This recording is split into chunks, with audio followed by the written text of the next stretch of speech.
Hey everyone, we're back to another lesson. Last time we took a quick look at Chinese grammar. Pretty interesting, right?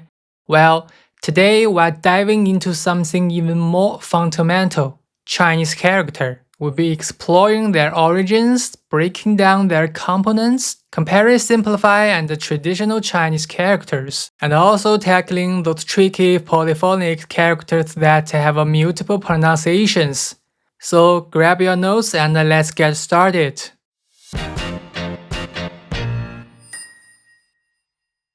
Let's first take a look at the origin of Chinese. Chinese characters, one of the oldest writing systems in the world, have a history spanning over 3,000 years.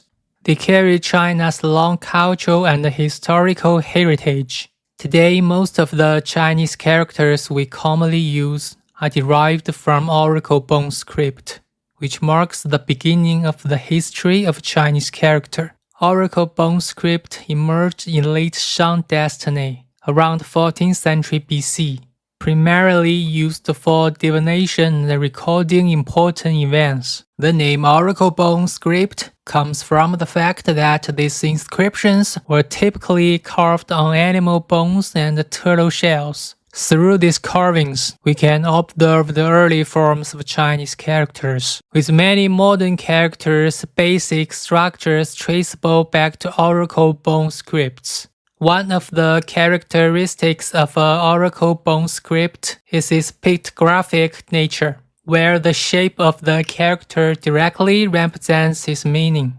Over time, Oracle bone script gradually evolved into a more abstract and standardized writing system, eventually developing into Chinese characters we are familiar today. To understand the evolution of Chinese characters more intuitively, let's explore some concrete examples. From left to right, we can see the change in the writing of character Gao, Hai, over the course of 3,000 years. How was the Oracle bone script version of Gao created? It turns out that the ancient people depicted a tall building to represent Hai. The mountain in Oracle bone script is essentially a simple depiction of mountain shape. Now let's look at the Oracle bone script for Xiu, rest. The left half is the Oracle bone script character for Ren, person, and the right half represents Shu, tree, meaning a person resting against a tree. The character Su, stay overnight, can be understood by examining its formation logic. The symbol for Ren, person, we just saw, and this symbol represents a mat. And together with house, person, and mat, it beautifully explains the character. Lastly, the character Lao, prison, contains a symbol in Oracle bone script that represents Niu, cow. So the meaning of a character originally conveyed the idea of a cow being confined with a pen, later evolving into the meaning of a prison. Simplified versus traditional Chinese characters. The promotion of simplified Chinese characters began in 1950s. During the early years of China, with a high illiteracy rate at the time, simplifying character forms reduced the difficulty for students learning Chinese character. This helped shorten the learning time, enabling children in rural areas to more easily access written language, thus facilitating the nationwide spread of education and the eradication of illiteracy. Let's compare simplified and traditional Chinese characters with examples. You can observe that the number of strokes in traditional characters has been significantly reduced, and even two similar-sounding traditional characters have been unified into one simplified character. It is worth noting that not all characters were simplified. Characters with fewer strokes were not further simplified. Currently, aside from these three regions still using traditional Chinese character, all other regions use simplified Chinese characters. Additionally, all Chinese language teaching worldwide uses simplified Chinese. So, Don't worry about the complex strokes of traditional Chinese characters causing you any trouble. Now let's look at components that make up Chinese characters. Observe the following characters and note the part that share the same color. You will find that similar components appear in different characters.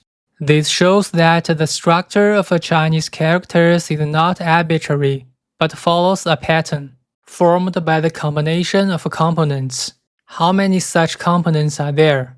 In the 3,500 most commonly used characters, there are about 400 components, and in the most cases, each character has no more than 3 components. These components are not randomly written either.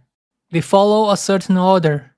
They are composed around 30 basic strokes, which combine to form 400 components, and these components then form about 3,500 Chinese characters. Additionally, while Chinese writing includes punctuation marks like commas and periods, there are no spaces between characters.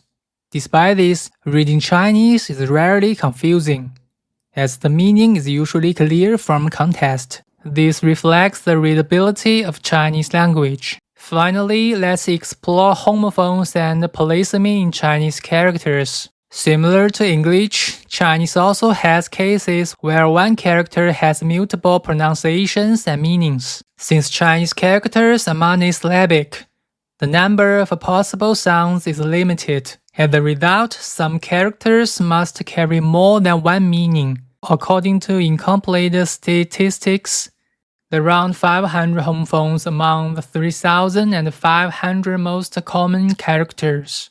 The existence of homophones makes Chinese characters more concise and flexible, reflecting the richness and diversity of Chinese expression. That's it for today's lesson. I hope you now have a deeper understanding of Chinese character and how they work.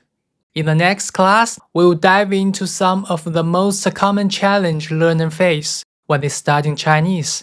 Be sure to hit that subscribe button so you don't miss out. Thanks for watching. I will see you next time. Bye.